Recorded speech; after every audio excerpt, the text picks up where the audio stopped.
Hi guys, thanks for tuning in. Today I've got a brilliant recipe. It is slow braised lamb shanks in a lovely thick red wine sauce. You can either do this in your slow cooker or your conventional oven with a casserole pot. So what are we waiting for? Let's get prepping.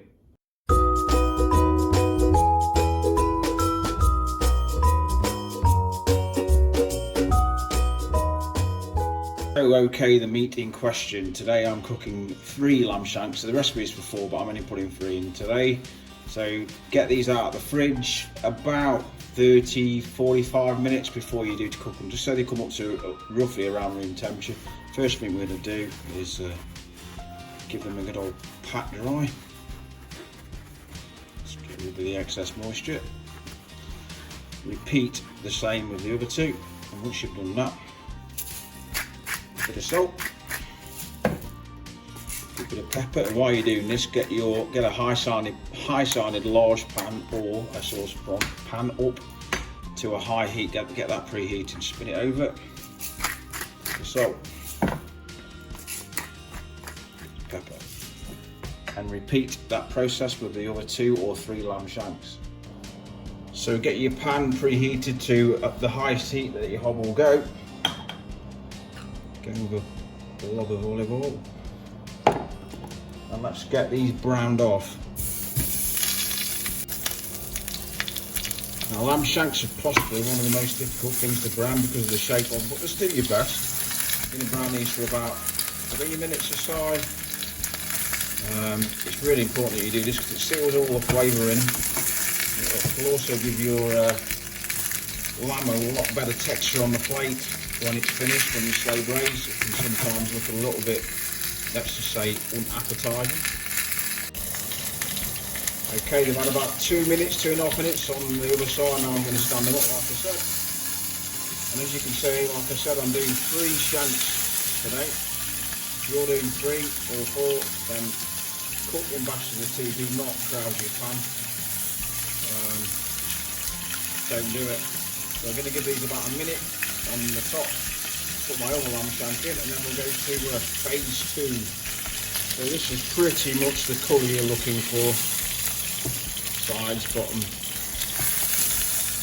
That's pretty much it. Remove them to a plate, let them rest. Right, I've dropped my heat down to medium. It's really important that you let your pan cool. The pan you've used to brown the shanks in, let it cool, because if you put your onion and garlic mixture in at high heat, your garlic will burn and it'll put like a horrible flavour through your stew. So let it cool, get rid of the fat that the lamb's produced, but don't get rid of the gnarly bits at the bottom.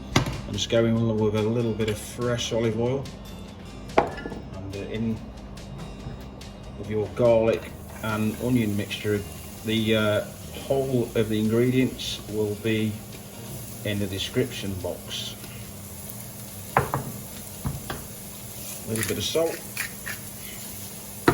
Season as we go is my motto, and you can't go wrong.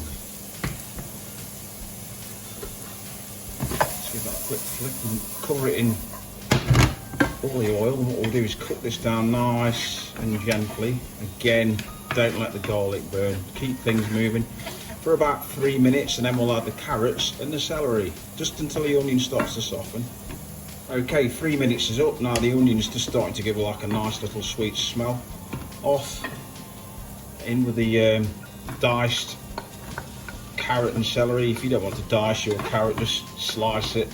It's not MasterChef, as long as it's in similar sized pieces to what I've done, so it breaks down. All will be good. Just another twist of salt and pepper. Season as we go. If you need if things start to stick, just add a little bit more olive oil if you need to. I think I'll be fine, just a little bit more heat on that. If you can't hear your pan giving off a little sizzle and it's not doing its job, so add a little bit more heat.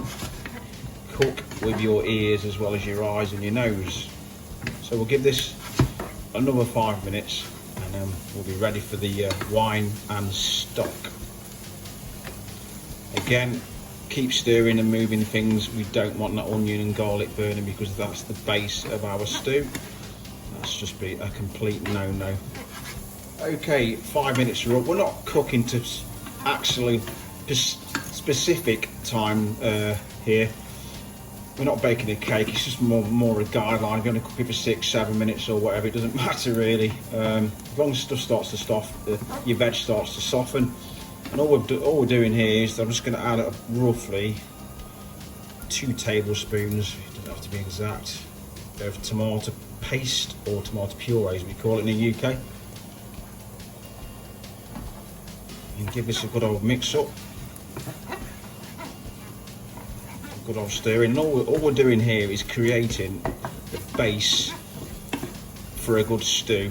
And the difference is, other than throwing it all in a casserole or a slow cooker, which I'm going to do, is what we're doing here is we're extracting all of that flavour from our onions, carrots, celery, and garlic, which will make the stock taste so much better, so much more flavoursome, in my opinion. So give that a good old mix up.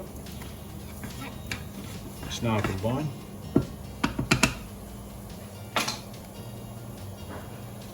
In with the plonk.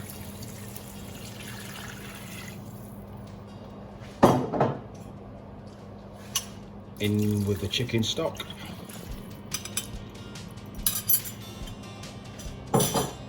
Raise your heat, and we'll just bring that up to a simmer. Right, we're up to a simmer or a steady boil. It's critical that you bring this liquid up, or it will take forever to get up to temperature if you in your crock pot or slow cooker or casserole, whatever you may be doing. Now transfer this to your slow cooker or your casserole, whichever way you're doing this, in a conventional oven or not. I'm going to do this with a ladle because it can get quite messy, so we'll get that done now. Okay, so I put my lamb shanks in my slow cooker. If you're doing this in a casserole in your oven, I recommend that you put your casserole in your oven just to preheat, just to take the chill off it a little bit. Now I'm just going to go in with 1 can of crushed or chopped tomatoes, plus 2 or 3 dried bay leaves, a small handful of thyme, not too much thyme. I've seen people on social media putting like huge bunches of thyme in casseroles, and it's quite a strong herb, and that's all you'll taste. You're putting all this effort in. For me, it's all about balance. You can have too much of a good thing. Give this a good old mix up, stir your tomatoes in.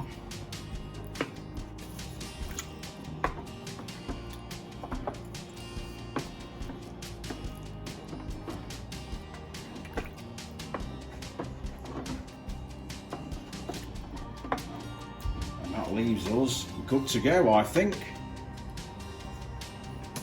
Right, let's talk about cooking times.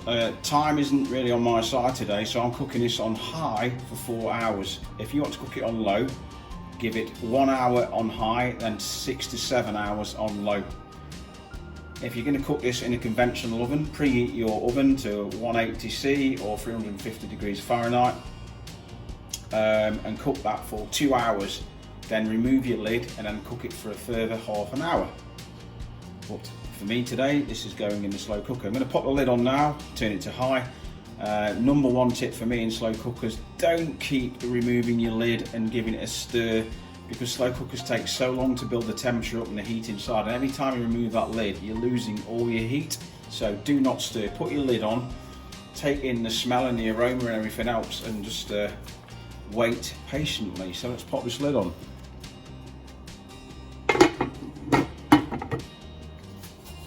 See you in 4 hours. Okay, the long wait is finally over. I've carefully, very, very carefully removed my lamb shanks to a plate, keeping warm under some foil. Do be careful, because if you take them out too quickly, they're that meltingly tender, they will fall off the bone. So now I've got a strainer set over a bowl, and the cooking liquor, I'm just going to strain that, put it through a strainer. You can hear the cooker popping bit there as the fluid goes on the hob. I'm just going to get a spoon,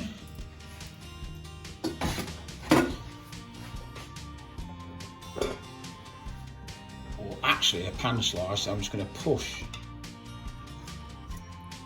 drain all that lovely flavour from them vegetables. My bowl's only just big enough here.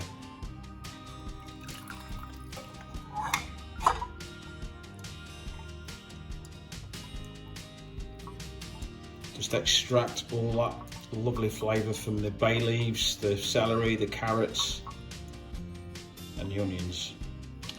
Now what I'll do, I'll put that in a pan set over the hob and we'll reduce that down to a thick gravy-like consistency. Right, okay, the shanks are keeping warm. The cooking liquor is now in a pan on the hob. I've got it on full blast. So we want to reduce this down by at least 1/3. If you want to, you can mix 1 tablespoon of corn flour or regular flour with 2 tablespoons of red wine or water. So I think I'm at where I need to be. Again, this is an absolute game changer. Now just look at that sauce. It looks absolutely delicious. So let's get plating up.